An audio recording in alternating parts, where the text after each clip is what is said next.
देवता होंगे लोग, सोने की दुनिया होगी। देवता होंगे लोग, सोने की। ओम शांति। बाबा की याद केवल अंतरात्मा को शांति नहीं देती, अपितु बाह्य वातावरण को, जड़ को और चेतन को भी शांत कर देती है। पतित से पावन बना देती है। चारों ओर सकारात्मकता का एक ऐसा आभा मंडल क्रिएट कर देती है, जिसमें जब बाहर वाला कोई आता है तो उसे भी पवित्रता की सकाश मिलती है। इसलिए कई बार बाबा वाणी में भी कहते हैं कि बाबा की याद ये है सबसे नंबर 1 सेवा। इसलिए वाचा में, कर्मणा में हम चाहे कितनी भी सेवा करें, परंतु बाबा की याद, उससे जो शक्ति मिलती है, जो आभा और प्रभा मंडल बनता है, उसकी तुलना और किसी सेवा से हो ही नहीं सकती। और ये सबका अनुभव है ना। और इस स्थिति में स्थित होकर जब हम बाबा की मधुर मुरली सुनते हैं तो आनंद आता है। तो सुनते हैं बाबा की मीठी मुरली। आज है 16 तारीख, 16 सितंबर 2023। बाबा के महावाक्य हैं, मीठे बच्चे, घर घर को स्वर्ग बनाने की जिम्मेवारी तुम बच्चों पर है। सबके ऊपर जिम्मेवारी है ये, पर इस जिम्मेवारी में कोई टेंशन नहीं है। सबको पतित से पावन होने का लक्ष्य देना है, दैवी गुण धारण करने हैं। दूसरों को भी लक्ष्य देना है, खुद भी लक्ष्य बुद्धि में रखना है और दैवी गुण धारण करने हैं। आज का प्रश्न है, ईश्वरीय गोद में आने से तुम बच्चों को कौन सा अनुभव होता है? बाबा की गोदी में आ जाते हैं जब हम, बाबा के बन जाते हैं, दिल से कहते हैं बाबा आप मेरे हो, और बाबा भी कहते हैं बच्चे आप मेरे हो। अब ऐसा हुआ है क्योंकि सब चीज़ें सूक्ष्म रीति हैं, है ना। उसका क्या निशानी है, आपको कैसा अनुभव होगा? उत्तर है मंगल मिलन मनाने का अनुभव ईश्वरीय गोद में आने वाले बच्चों को होता है। तुम जानते हो संगम युग है ईश्वर से मिलन मनाने का युग। तुम ईश्वर से मिलन मनाकर भारत को स्वर्ग बना देते हो। तो मंगल मिलन हम मनाते हैं और उसका रिजल्ट क्या होता है कि संपूर्ण भारत स्वर्ग बन जाता है। इस समय तुम बच्चे सम्मुख मिलते हो। सारा कल्प कोई भी सम्मुख मिलन नहीं मना सकते। तो कितने भाग्यशाली बच्चे हैं। तुम्हारा यह बहुत छोटा सा ईश्वरीय कुल है। शिव बाबा है दादा, ब्रह्मा है बाबा, और तुम बच्चे हो भाई बहन। दूसरा कोई संबंध नहीं, छोटा सा कुल है, मात पिता भाई बहन, बस। आज का गीत है।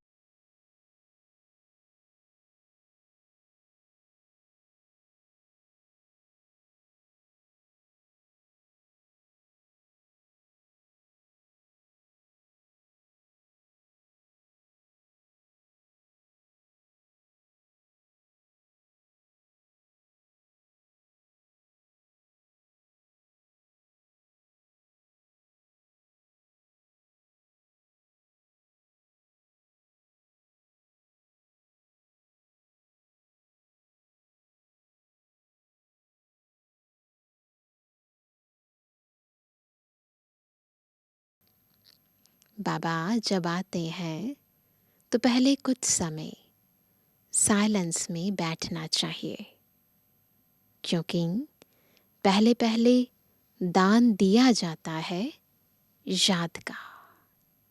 योग बल, ये बल दो।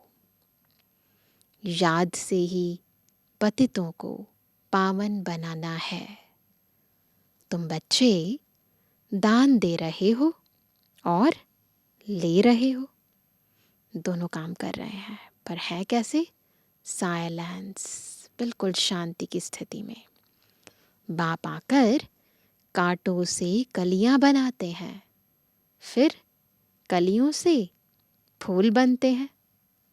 तुम जानते हो हमारी सर्विस ही है। क्या सेवा है हमारी? हर एक को स्वर्ग के लायक बनाना, जैसे तुम बन रहे हो, अपने समान बनाना। बाप आकर पहले हेल्थ, पीछे वेल्थ देते हैं। पहले शांति, फिर सुख। वास्तव में सुख दोनों में है। शांति में भी सुख है और सुख धाम में तो है ही सुख। तुम बच्चों को सुख और शांति दोनों चाहिए, और जो सन्यासी आदि हैं उनको सुख नहीं चाहिए। हाँ, जो सन्यासी आदि हैं वह सिर्फ शांति चाहते हैं। सन्यासी सुख नहीं चाहते हैं। सुख तो वह दे ना सके। वैसे भी वो क्या कहते हैं, सुख क्या है? कागविष्टा के समान है। अगर शांति देवें तो भी अल्पकाल क्षणभंगुर सुख के लिए। कहते हैं कि सुख तो कागविष्टा समान है, बहुत थोड़ा है। सन्यासी बहुत करके शांति चाहते हैं मुक्ति के लिए। मुक्ति दूसरा कोई तो दे नहीं सकता, चाहे मुक्ति हो चाहे जीवन मुक्ति हो। दोनों का दाता, मुक्ति जीवन मुक्ति दाता केवल एक शिव बाबा है। इसको बेहद की मुक्ति, बेहद की जीवन मुक्ति कहा जाता है ना। बेहद की है ये, इसकी कोई लिमिट नहीं है, अनलिमिटेड है। सो बेहद का बाप ही दे सकते हैं, तो देने वाला भी अनलिमिटेड है, बेहद है। तुम जानते हो इस समय सब कांटे हैं, हम जानते हैं, क्योंकि हमें ही तो चुभे हैं ना वो कांटे। सब दुख देते हैं, सब अशांति फैलाते हैं, कांटे चुभते हैं। बाप कहते हैं सब एक दो को काम कटारी से मारते हैं। ये सब क्या है? कांटे।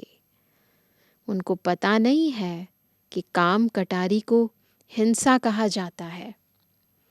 तुम विकार में जाते हो तो आदि मध्य अंत एक दो को दुख देते हैं। यह है दुख की दुनिया, क्योंकि सारी दुनिया में ये विकार सर्वव्यापी है। सुख की दुनिया स्वर्ग को कहा जाता है, जबकि नई सृष्टि, नया भारत है। भारतवासी जो देवी देवताओं के पुजारी हैं, जानते हैं कि इन देवताओं का राज्य था, जिसको स्वर्ग कहा जाता है। यह भी महसूसता आती है। लक्ष्मी नारायण के मंदिर में जाकर उनकी महिमा गाते हैं, समझते हैं भारत की यह मालिक थे, भारत स्वर्ग था। यह भी महसूसता आती है, परंतु हवा के मुआफिक आती है, थोड़ी देर के लिए। बस मंदिर से बाहर गए और खलास। समझते तो हैं भारत में लक्ष्मी नारायण के इतने मंदिर बनाते हैं तो उन्हों की राजधानी थी। बुद्धि ये कहती है महाराजा महारानी कहा जाता है, परंतु कब थे सो भूल गए हैं। कब थे ये तो किसी को पता नहीं है। कितनी साधारण भूल है, कोई जास्ती टाइम नहीं हुआ है। 5000 वर्ष की बात है। क्राइस्ट बुद्ध आदि को 2-2.5 हजार वर्ष हुए हैं। कोई ज़्यादा टाइम नहीं हुआ है। उनके लिए ऐसे कहते हैं कि रीइंकार्नेशन किया, आत्मा ने अवतरण लिया। यूँ तो रीइंकार्नेट हर एक करते हैं, है ना। ऊपर से आत्मा आती है, शरीर धारण करती है, तो हर एक आत्मा रीइंकार्नेट होती है। आत्मा आकर प्रवेश करती है, इसको भी रीइंकार्नेट कहेंगे। परंतु पहले बड़ों का नाम गाया जाता है। कहा जाता है परमपिता परमात्मा रीइंकार्नेट करेंगे, अवतरित होंगे, तब आकर शरीर में प्रवेश करेंगे। रीइंकार्नेट का अर्थ यह है। तो जो बड़े नामी ग्रामी होते हैं उनके लिए यह कहा जाता है। जैसे बुद्ध का रीइंकार्नेशन, क्राइस्ट का रीइंकार्नेशन, बौद्धि और क्रिश्चियन का भारत से कनेक्शन देखने में आता है। गुरु नानक को 500 वर्ष के लगभग ही दिखाते हैं। उनका भी छोटा रीइंकार्नेशन है। वह बड़े हैं तो रीइंकार्नेशन सब करते हैं। अब परमपिता परमात्मा को बुलाते हैं, परंतु वह कब आएगा, कैसे आएगा, यह नहीं जानते। शरीर में तो ज़रूर आना होता है, परंतु जन्म न लेने कारण उनका रीइंकार्नेशन कहा जाता है। छोटा बच्चा तो नहीं बनते हैं। सबसे बड़ा रीइंकार्नेशन परमपिता परमात्मा का कहेंगे। गाते हैं परमात्मा 24 अवतार लेते हैं, ऐसे दुनिया में कहते हैं। अब कह देते पत्थर पत्थर में अवतार लिया, गिरते जाते हैं। जैसे भारत गिरता जाता है, वैसे उनकी कथनी भी गिरती जाती है, क्योंकि सब क्या है, झूठ। बाप नई दुनिया का रचयिता है, सो ज़रूर नई और पुरानी के संगम पर आएंगे। बहुत सिंपल है, 24 अवतार की क्या ज़रूरत है। शिव का सबसे बड़ा रीइंकार्नेशन है, परंतु मनुष्य समझते नहीं, क्योंकि परमात्मा से बेमुख हुए हैं। निराकार से परिचित ज़रूर हैं, परंतु वह यह नहीं जानते कि परमात्मा कब आते हैं, क्या आकर करते हैं। ऐसे नहीं कि विष्णु का रीइंकार्नेशन कहेंगे, वो भी दिखाते हैं ना विष्णु के 24 अवतार। देवी देवता धर्म का रीइंकार्नेशन नहीं कहेंगे, देवी देवता धर्म की स्थापना कहेंगे। धर्म की स्थापना होती है, रीइंकार्नेशन नहीं होता। विष्णु अवतरण का एक नाटक भी बनाते हैं, भक्ति मार्ग में एक नाटक बनाते हैं। अब वास्तव में विष्णु अवतरण की तो बात ही नहीं। तुम अब विष्णु के कुल के बन रहे हो। अभी हम विष्णु के कुल के बन रहे हैं। ईश्वर का कुल है ना। यह शिव का बच्चा ब्रह्मा, ब्रह्मा के बच्चे तुम, ये क्या हो रहा है, कुल की स्थापना हो रही है। इसको ईश्वरीय कुल कहा जाता है। परमपिता परमात्मा कहते हैं, मैं आकर तुमको अपना बनाता हूँ, मैं आकर तुम बच्चों का बाप बनता हूँ तो सबका बाप, परंतु अभी तुम ब्रह्मा द्वारा मेरे बने हो, इसलिए तुम मुझे दादा कहते हो। आत्माओं का बाप तो है ही, सब जानते हैं। इस समय मैं आया हुआ हूँ, तुम ही अभी मिलते हो। बेहद के बाप से तब मिलते हो जब बाप जन्म देते हैं। अभी तुमको धर्म का बच्चा बनाया है ब्रह्मा द्वारा। विकार के तो बच्चे हो ना सके, इतनी प्रजा है, बहन भाई कितने हैं, तो यह सब मुखवंशावली ठहरे ना। इतने सारे बच्चे विकार के थोड़ी ना होंगे, मुखवंशावली बच्चे हैं। सन्यासियों की वंशावली नहीं होती है, क्योंकि उनमें दादा बाबा का कोई कनेक्शन नहीं है, बस गुरु हैं और शिष्य हैं। दादा बाबा भाई बहन ऐसा तो कोई कनेक्शन नहीं है। यहाँ बाप भी है, दादा भी है। दादा इनको यानी बड़े भाई को कहा जाता है। सिंधी में डाडा कहते हैं बड़े भाई को। बाप आकर अपना बनाते हैं। तुम जानते हो, हम ईश्वर की गोद में आए हैं। यह मंगल मिलन है। हम आत्मा ईश्वर की गोद में आए हैं। फील करेंगे सभी जैसे हम आत्मा बिल्कुल बाबा की गोद में बैठे हैं, बिल्कुल पास। जब गोद में बैठते हैं तो बिल्कुल रिलैक्स हो जाते हैं, जैसे जन्म जन्मांतर की थकी हुई आत्मा को बिल्कुल आराम मिल गया हो, थकावट दूर हो गई हो। तो ऐसी फीलिंग आनी चाहिए। कलयुग का अंत और सतयुग की आदि, इसको ही संगम कहा जाता है। संगम में मिलन होता है। जैसे 3 नदियों का संगम है, उसमें क्या होता है? त्रिवेणी है ना। गुरु लोग और जिज्ञासु का मंगल मिलन होता है। भक्ति मार्ग में गुरु और जिज्ञासु का होता है। वह तो हो गया जिस्मानी, गाया भी हुआ है। क्या गायन है मिलन का? आत्मा और परमात्मा का मंगल मिलन। यह सबसे अच्छा है। आत्माएं मिलती हैं परम पिता परमात्मा से। इसमें पानी के नदी की बात नहीं है, यानी नदी और सागर के मिलन की बात नहीं है। यह है आत्मा और परमात्मा का मिलन। यहाँ तुम बैठे हो, ये तुम्हारा बहुत भारी मंगल मिलन है।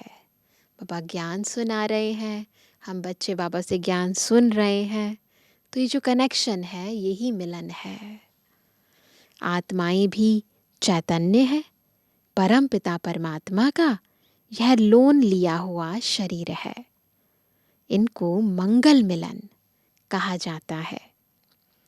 कुंभ का मेला कहा जाता है ना, दुनिया में कुंभ का मेला लगता है। वास्तव में सच्चा कुंभ का मेला ये है। कुंभ को भी संगम कहेंगे। 3 नदियों के संगम का नाम कुंभ रख दिया है। सबसे बड़ा संगम कौन सा है? सागर और नदियों का। सबसे बड़ी नदी है। सबसे पहले शिव बाबा किससे मिलते हैं? ब्रह्मा बाबा से। तो सबसे बड़ी नदी है ब्रह्मपुत्रा, उसमें बाबा आते हैं। इसलिए सागर और ब्रह्मपुत्रा नदी का इकट्ठा मेला तो है ही। बाबा और दादा दोनों कंबाइंड हैं। अब कुंभ का मेला है। संगम पर तुम सब ज्ञान सागर बाप से मिलते हो। इसको ईश्वरीय कुंभ का मेला कह सकते हैं। यह है आत्माओं और परमात्मा का संगम। कुंभ व संगम बात एक ही है। तो तुम बच्चे जानते हो, हम अपने लिए स्वर्ग की स्थापना कर रहे हैं। हमको घर में पवित्र होकर रहना है। जहाँ पवित्रता है वहाँ ही स्वर्ग कहेंगे। तो स्वर्ग स्थापन करने का आधार क्या है? प्योरिटी। बच्चे पवित्र रहते हैं तो पवित्रता सुख शांति है। तुम्हारी अवस्था ऐसी होनी चाहिए। कैसी होनी चाहिए? जैसे देवताओं की होती है, ऐसी अवस्था है। कोई भी अवगुण नहीं होना चाहिए। देखो बाबा की हमसे कितनी उम्मीदें हैं। इसको ही स्वर्ग कहेंगे। प्योरिटी, कोई अवगुण नहीं। वही फिर स्थायी स्वर्ग बन जाता है। घर में ऐसा लायक बनना है। इसलिए कहा जाता है घर घर को स्वर्ग बनाओ। तो कैसे बनाएंगे घर घर को स्वर्ग? एक तो पवित्रता की धारणा को पूर्ण रीति, जीवन में अपनाएंगे। और दूसरा, बाबा ने कहा कि आप में कोई भी अवगुण नहीं होना चाहिए, और उसके लिए हमें कभी किसी के अवगुण नहीं देखने हैं, देखेंगे तो आ जाएंगे। तो बाबा ने कहा, तुम मनुष्यों को स्वर्ग में चलने लायक बनाते हो। तुम्हारे लिए ही गीत है। कौन सा गीत? आज कौन सा गीत सुना? घर घर को स्वर्ग बनाओ। सतयुग में घर घर में स्वर्ग था, अब नहीं है। जो बच्चे बाप से वर्षा लेते हैं, उन्हों को अपने घर बैठे पतित से पावन बनने का लक्ष्य देना है। यह बड़े ते बड़ा चैतन्य तीर्थ है, जहाँ शिव बाबा सागर है। वहाँ तुम आत्माएं गंगाएं जरूर होंगी। यह सबसे बड़ा ऊंच ते ऊंच मेला है, गंगा का और सागर का मेला। वह सब है भक्ति मार्ग के मेले। गंगा सागर का मेला लगता है ना कोलकाता में, वेस्ट बंगाल में। यह है ज्ञान मार्ग का मेला। भक्ति मार्ग के मेले तो जन्म बाय जन्म लगते रहते हैं। ज्ञान मार्ग का मेला एक ही बार लगता है और लग रहा है ना? हम सभी उस मेले में हैं। यह है रूहानी मिलन। सुप्रीम रूह परम धाम से आकर बच्चों से मिलते हैं। ये ज्ञान माध्यम है बाबा से मिलने का। जैसे बाबा अपना पैगाम हमें सुना रहे हैं, हमें बता रहे हैं, हमें डायरेक्शन दे रहे हैं, हमें हर कर्म करने की शिक्षा दे रहे हैं। इससे बड़ा मिलन, इतना सुंदर सानिध्य कभी किसी को नहीं हुआ। तो बाबा कहते हैं सुप्रीम रूह परम धाम से आकर बच्चों से मिलते हैं। सबसे अच्छी यात्रा या मेला यह है। यह चैतन्य सागर तो कहाँ भी जा सकते हैं। साकार मुरली है ना, तो इसलिए बाबा कह रहे हैं वह जड़ सागर तो कहाँ नहीं जाता। ब्रह्मा बाबा तो फिर भी जाते थे ना, तो जड़ सागर थोड़ी ना जाता है, यह सागर जाता है। तुम नदियाँ भी जाती हो, जब निमंत्रण मिलता है सेवाओं पर सब जाते हैं निमंत्रण पर। ज्ञान सागर इस ब्रह्मपुत्रा नदी के साथ चलते हैं। ब्रह्मा बाबा और शिव बाबा कंबाइंड है ना। तो साकार बाबा जगह जगह पर जाते थे। तुम भिन्न भिन्न प्रकार की नदियाँ हो, कोई पवित्र है, कोई अपवित्र है। कोई कोई समय ऐसे बहुत आ जाते हैं जो पवित्र नहीं रह सकते हैं, फिर भी आते तो है ना। बाहर के गृहस्थी भी आते हैं, अलाउ किया जाता है। ऐसे भी नहीं सबको अलाउ करेंगे, देखना पड़ता है ना कि कौन सी आत्मा पुरुषार्थ करना चाहते हैं, और कोई वैसे ही आ रहे हैं। कोई मित्र संबंधी आदि आते हैं जिन्हों को उठाने के लिए अलाउ करते हैं ताकि वो उठें, ज्ञान में और आगे बढ़े। नहीं तो कायदे बहुत हैं। इंद्रप्रस्थ में कोई पतित आ ना सके। सबसे ज़रूरी धारणा है प्योरिटी की। कोई भी पंडा व सब्ज परी आदि कोई भी पतित को साथ में ले आ नहीं सकती। इसलिए बाप कहते हैं, क्या कहते हैं? खबरदार रहना, सर्टिफिकेट तुमको मिलता है। किसको साथ ले आती हो या भेज देती हो, दोनों चीज़ें हैं। या साथ ले आते हैं या फिर किसी को भेज देते हैं, रिस्पॉन्सिबिलिटी तुम्हारे पर है। यूँ तो सेंटर्स पर तो निमंत्रण भी देते हैं, कितने पतित आते होंगे। सेंटर पर पतित आए तब तो उनको पावन बनाओ, ऐसे थोड़ी ना कोई पावन आएगा। पतित आते हैं, पावन बन जाते हैं।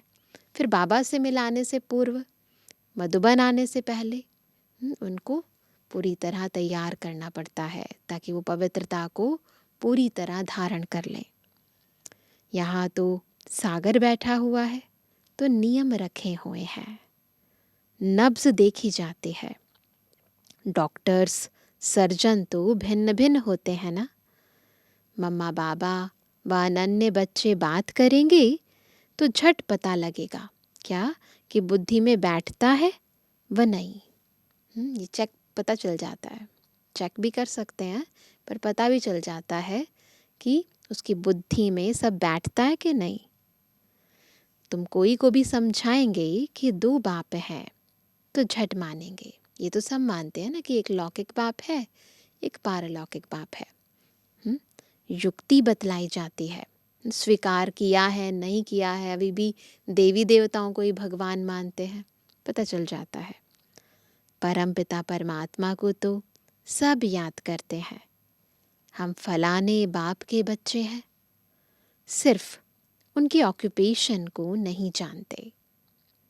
यह तो तुम बच्चे समझ गए हो कि जिस जिस नाम रूप से जो मनुष्य आते हैं उसी नाम रूप से 5000 वर्ष बाद फिर आना है ज़रूर। ड्रामा हो बहू रिपीट हो रहा है। क्राइस्ट का जो चित्र है हूबहू फिर उसी समय ही हो सकता है ना। अगले कल्प फिर उस समय क्राइस्ट का वही चित्र होगा। ऐसा और किसी मनुष्य का हो नहीं सकता, सेम टू सेम नहीं हो सकता। कृष्ण का जो चित्र है वह फिर और किसी मनुष्य रूप में हो ना सके। आत्मा भिन्न भिन्न नाम रूप देश काल में जन्म लेते लेते अब पतित हो गई है, उसको फिर पावन बनाते हैं। बिल्कुल से ड्रिल कराते हैं ना तो फीलिंग आती है कि आत्मा पहले क्या थी, फिर क्या हुई, फिर क्या हुई। अलग अलग जन्म में अलग अलग माता पिता मिले, अलग अलग नाम रूप, अलग अलग तरह की सब चीज़ें मिली हमें, और फिर अब हम अंतिम समय में इस जन्म में आकर बाबा के साथ मिले हैं। तो देखो कितना वंडरफुल ये ड्रामा है। तो बाबा कहते हैं उसको फिर पावन बनाते हैं। तुम जानते हो कल्याणकारी बाप है, तो पावन कौन बनाते हैं? बाबा। अकल्याणकारी रावण है, सबको सदगति देने वाला बाप है। फिर इसमें मनुष्य तो क्या सब चीज़ों की सदगति हो जाती है, जड़ और चेतन सबकी सदगति हो जाती है। मनुष्य तो क्या सब चीज़ों की सदगति, नरक का विनाश, स्वर्ग की स्थापना हो जाती है। इतना बड़ा परिवर्तन, युग परिवर्तन हो जाता है, तो स्वर्ग की स्थापना होती है। जो कल्प पहले आए थे, कोई पंजाबी कोई पारसी आते हैं ना, सभी को निमंत्रण देना है। बाप आया हुआ है, ढिंढोरा पीटने में भी हर्जा नहीं है। तुम्हारे चित्र भी बड़े अच्छे हैं, अभी तुम मंदिर लायक बनते हो। क्या बनते हैं हम? मंदिर लायक बनते हैं, देवी देवताएं बन रहे हैं। अब भूतों को निकालने में बड़ी मेहनत है। लक्ष्मी अथवा नारायण को वरने लिए विकारी अवगुण निकालने में कितनी मेहनत लगती है। कोई को काम का भूत, कोई को क्रोध का भूत, किसको मोह का भूत, थप्पड़ मार देते हैं, है ना। भिन्न भिन्न प्रकार के भूत हैं, एकदम गिर पड़ते हैं। लोभवश भी गिर पड़ते हैं। हर एक के अपने अपने विकार। अच्छे अच्छे घर की बच्चियां मिठाई देखेंगी तो छिपा कर खा लेंगी। ऐसा होता है क्या? लोभ ने भी कितनों को नुकसान पहुंचाया है ना। छोटी छोटी बातें हैं, छोटी छोटी चीज़ें हैं, और उसके कारण हम इतना बड़ा वर्षा गवाते हैं। छोटी छोटी चीज़ें हैं। हर कल्प में हमने बाबा से ये सारा वर्षा लिया है, अभी भी लेंगे, और उसके लिए ये छोटी छोटी बीच में बातें आ जाती हैं। मिठाई क्या चीज़ है, इतना बड़ा बाबा स्वर्ग दे रहा है, वहाँ पर तो कितने भी व्यंजन खाना। एक छोटे से जन्म के अंदर क्या हम छोटी छोटी धारणाओं को जीवन में नहीं अपना सकते? सब कर सकते हैं, कल्प पहले भी किया था। तो इसलिए बाबा कहते हैं कि इन विकारों के वश नहीं होना है हमें। लोभवश भी गिर पड़ते हैं। अच्छे अच्छे घर की बच्चियां मिठाई देखेंगी तो छिपा कर खा लेंगी। लोभ ने भी कितनों को नुकसान पहुंचाया है। लोभ के वश ही चोरी करते हैं। पहले तुम भट्ठी में थे, अभी तो सबको अपने घर में भट्ठी बनानी पड़े। अभी वो 14 वर्ष की भट्टी नहीं है, परंतु अपने घर में भट्ठी बनानी पड़े। बाप ने एक ही बड़ी भट्ठी बनाई। अभी तो कहते हैं पहले 7 रोज भट्ठी में रहना पड़े। पहले तो भट्टी के नियम बहुत कड़े थे, अभी तो फिर भी बहुत कुछ लाइट हो गया है। आजकल किसका भट्टी में बैठना बड़ा मुश्किल है। ये तो साकार बाबा की वाणी है। आजकल तो मोबाइल के होते तो यहाँ पर आते भी हैं, भट्टी के लिए आते हैं, परंतु मोबाइल पुरानी दुनिया से कनेक्ट ज़रूर कर देता है। पूरी तरह मन बुद्धि एकाग्रचित हो जाए वो नहीं करने देता। सेंटर में भी आते हैं तो रंग चढ़ाते हो, फिर घर में जाने से उड़ जाता है। सेंटर पर आते हैं, बहुत अच्छा लगता है, सोल कॉन्शियस होने का अभ्यास करते हैं। जैसे जैसे घर की तरफ जाते जाते हैं वो आकर्षण, वो बातें, वो लोग फिर से देह भान में ले आते हैं। संग दोष लग जाता है। अभी तो बड़ी मेहनत है। अभी तुम बच्चे जानते हो क्या हम ईश्वरीय कुल में बैठे हैं। दादा बाबा और हम भाई बहन हैं। ब्राह्मण कुल सर्वोत्तम गाया जाता है। ब्राह्मण कुल सर्वोत्तम गाया हुआ है। उन ब्राह्मणों को भी तुम ज्ञान दे सकते हो। वो जो लौकिक ब्राह्मण है ना, उनकी बात बाबा कर रहे हैं। ब्राह्मण है उत्तम चोटी। यह संगम युगी ब्राह्मण ही फिर देवता बनते हैं। पहले तो देवताओं से भी ऊंच ब्राह्मण है। चोटी तो ऊंची ठहरी ना, चोटी ऊपर है ना, उसके बाद नीचे देवताएं हैं। तुम ब्राह्मण देवताओं की पूजा करते हो, अपने को पुजारी, उनको पूज्य समझते हो। ये समझाने का तरीका बाबा बता रहे हैं कि कैसे उन लौकिक ब्राह्मणों को समझाओ। तुम उन पुजारियों ब्राह्मणों को भी यह समझा सकते हो। तुम तो हो सच्चे सच्चे ब्राह्मण संगम युगी। तुम ब्रह्मा मुख वंशावली हो। तो नशा चढ़ता है सभी को, हम कौन हैं? ब्रह्मा मुख वंशावली, सच्चे सच्चे ब्राह्मण। फिर तुम सो देवता बनते हो। स्वर्ग का देवता जरूर परम पिता परमात्मा ही बनाएंगे। इतना बड़ा परिवर्तन और कोई थोड़ी ना कर सकता है। अच्छा, मीठे मीठे स्वर से एबल आज्ञाकारी बच्चों पर माता पिता बाप दादा का याद था। Good morning. धारणा के लिए मुख्य सार। पहला, अंदर के अवगुणों की जांच कर। क्या चेक करना है? अंदर के अवगुणों को, उन्हें निकालना है। संग दोष से अपनी संभाल करनी है। देवताई गुण धारण कर स्वयं को लायक बनाना है। दूसरा, घर घर को स्वर्ग बनाने की सेवा करनी है।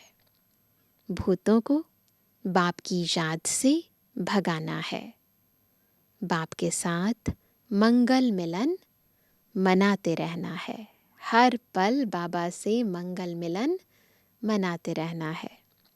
वरदान है, अपने अनादि संस्कारों को इमर्ज कर। कौन से संस्कार? अनादि संस्कार, वो संस्कार जो परम धाम में थे। सर्व समस्याओं को पार करने वाले उड़ता पंछी भव। कितना अच्छा वरदान मिला। क्या बन जाएंगे? उड़ता पंछी। पर कैसे? जब अपने अनादि संस्कारों को इमर्ज करके सब समस्याओं को पार कर लेंगे। पंछी सब बातों को पार करके ऊपर उड़ जाता है, बादलों से भी ऊपर। आप सब अनादि रूप में हो ही उड़ने वाले। आत्मा ज्योति बिंदु उड़ने वाली है, लेकिन बोझ के कारण उड़ता पंछी के बजाय क्या बन जाते हैं? पिंजड़े के पंछी बन गए हो। कौन सा बोझ है? हम तो ज्योति बिंदु, छोटी सी बिंदु आत्मा है। अब कितना बड़ा बोझ है? देह का बोझ, संबंधों का बोझ, कर्मों का बोझ, न जाने कौन कौन से बोझ। अब फिर से अनादि संस्कार इमर्ज करो। अंदर ही हैं, मर्ज हो गए हैं, इमर्ज करो। अर्थात फरिश्ते रूप में स्थित रहो। देह में रहते फरिश्ता हूँ मैं। बार बार अपने उस फरिश्ते रूप को इमर्ज करो, हल्के हो जाओ, लाइट। इसी को ही सहज पुरुषार्थ कहा जाता है। उड़ता पंछी बनेंगे तो परिस्थितियां नीचे और आप ऊपर हो जाएंगे। यही सर्व समस्याओं का समाधान है। इमर्ज करना अपने अनादि संस्कारों को, फरिश्ते रूप को। बाबा बार बार जो ड्रिल कराते हैं ना कि सेकंड में परम धाम चले जाओ, बिंदु बन जाओ, फिर धरती लोक पर आओ, फिर अपने आदि संस्कारों को इमर्ज करो, फिर धीरे धीरे पूज्य स्वरूप को इमर्ज करो, फिर ब्राह्मण स्वरूप को इमर्ज करो, फिर फरिश्ते बन जाओ, हल्के हो जाओ, फिर से अपने अनादि संस्कारों को इमर्ज करो, बिंदु बन जाओ। किस लिए कराते हैं? इसलिए ही ताकि आत्मा सहज रीति उड़ता पंछी बनकर बाबा के साथ उड़ जाए। स्लोगन है, हर कदम में कल्याण समझ, हर आत्मा को शांति की शक्ति का दान देना ही सच्ची सेवा है। हर कदम में कल्याण समझकर हर आत्मा को शांति की शक्ति का दान देना ही सच्ची सेवा है। तो आज सभी क्या होमवर्क करेंगे? यही जो वरदान में बाबा ने कहा, 5 स्वरूपों की ड्रिल करेंगे और आत्मा को हल्का बना देंगे। अनादि संस्कार, आदि संस्कार, पूज्य संस्कार, फिर ब्राह्मण संस्कार, फिर फरिश्ता संस्कार, सबको बार बार इमर्ज करेंगे। और फिर देखो आत्मा कितनी हल्की हो जाती है। सेकंड में कोई भी परिस्थिति हो, कैसी भी बड़ी समस्या हो, सहज रीति पार कर लेंगे। ठीक है ना? चलो, बाबा बहुत सहज विधियां बताते हैं।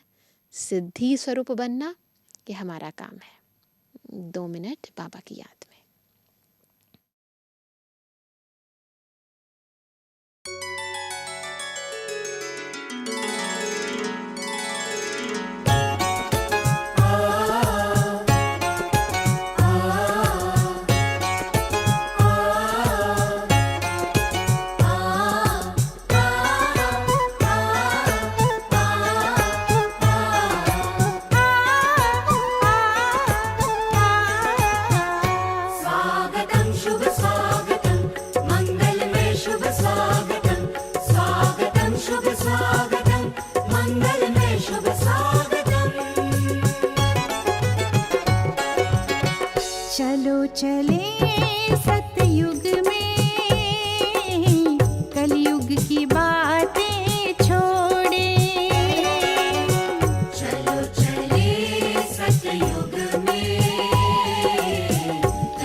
की बातें छोड़े।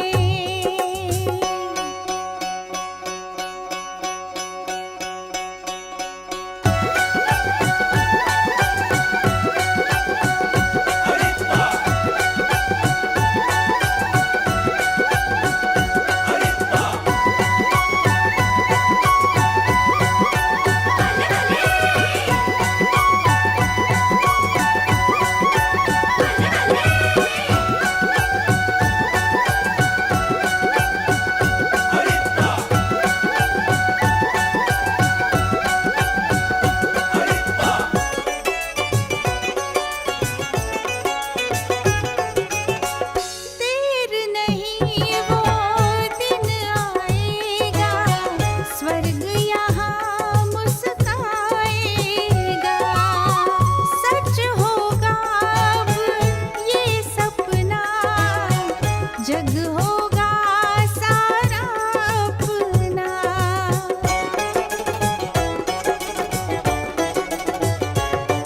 हो देर नहीं वो दिन आएगा, स्वर्ग यहाँ मुस्काएगा। सच होगा अब ये सपना, जग होगा सारा अपना। होगा ना अब कलह कलेश, होगा ना अब कलह कलेश। होगा ना अब कलह कलेश, होगा ना अब कलह कलेश। लेट्स एंटर गोल्डन एज, स्वर्णिम युग में करें प्रवेश। Let's enter golden age, स्वर्णिम युग में करें प्रवेश। Let's enter golden age, स्वर्णिम युग में करें प्रवेश। चलो चले सतयुग में, कलयुग की बातें छोड़े।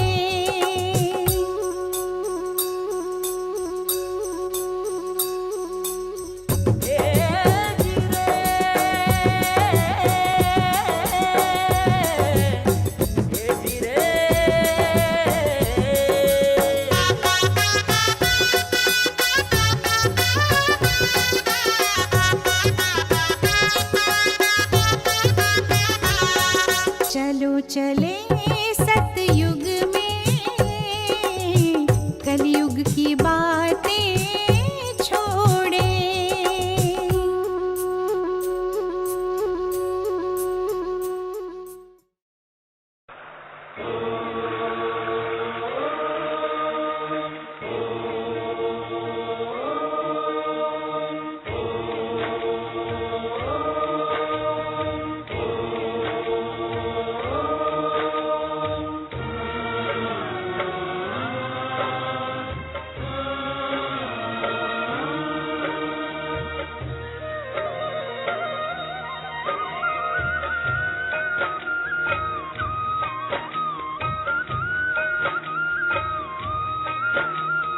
भारत फिर भरपूर बनेगा,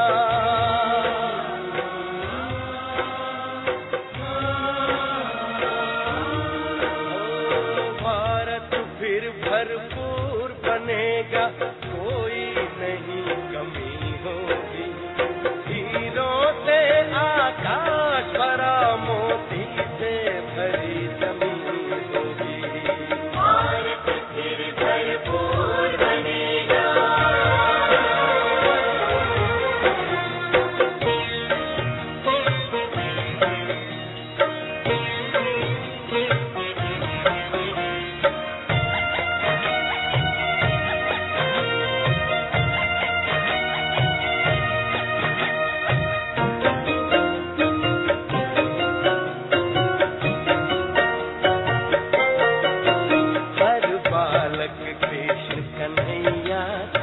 राधा सी हर बाला होगी, सुख शांति प्रेम पावनता की वसुधा पहने माला होगी। हर बालक कृष्ण कन्हैया सा, राधा सी हर बाला होगी, सुख शांति प्रेम पावनता की वसुधा पहने माला होगी। नर होंगे श्री नारायण और नारी श्री लक्ष्मी होगी। नर होंगे श्री नारायण और नारी श्री लक्ष्मी होगी। हीरों से आकाश भरा, मोती से भरी जमीन होगी। कोई नहीं कमी होगी। भारत फिर भरपूर बनेगा।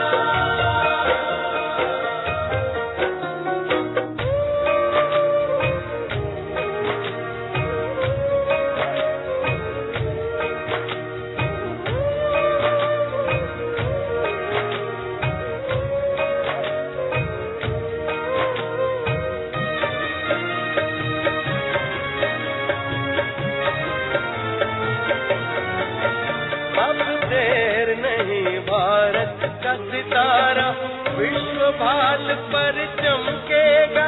नारी शक्ति पूजित होगी, सौभाग्य का सूरज दमकेगा। अब देर नहीं, भारत का सितारा विश्व भाल पर चमकेगा। नारी शक्ति पूजित होगी, सौभाग्य का सूरज दमकेगा। सत धर्म के चारों पांव पर सतयुग की सृष्टि थमी होगी। सत धर्म के चारों पांव पर सतयुग की सृष्टि थमी होगी। हीरों से आकाश भरा, मोती से भरी जमीन होगी। कोई नहीं कमी। भारत फिर भरपूर बनेगा।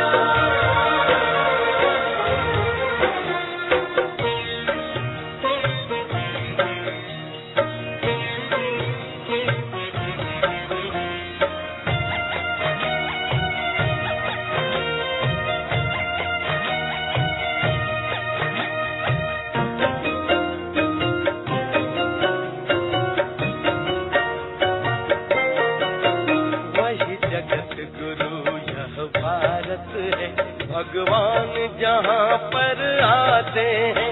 गीता गंगा गौ गायत्री का मान बढ़ाते हैं।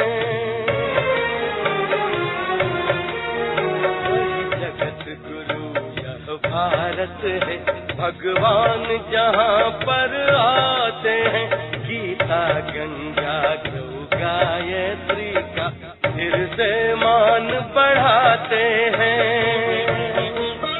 है धन्य धन्य अपनी माटी जो फिर से देव भूमि होगी। है धन्य धन्य अपनी माटी जो फिर से देव भूमि होगी। हीरों से आकाश भरा, मोती से भरी जमीन होगी। कोई नहीं कमी होगी। भारत फिर भरपूर बनेगा।